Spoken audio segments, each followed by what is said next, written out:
Hello everybody and welcome. In this video I'm going to show you how to call voice assistant using your Earbuds SHOKZ OpenRun Pro 2 Mini.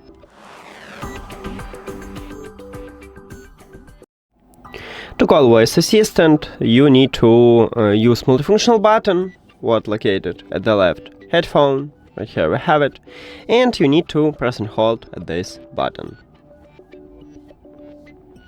And now, as you can see, I just call Google Assistant, but if you set up Gemini, you will call Gemini, not Google Assistant. And that's it. Thank you for watching this video. If you found it helpful, please consider subscribing to the channel and leave the like on the video. See you later!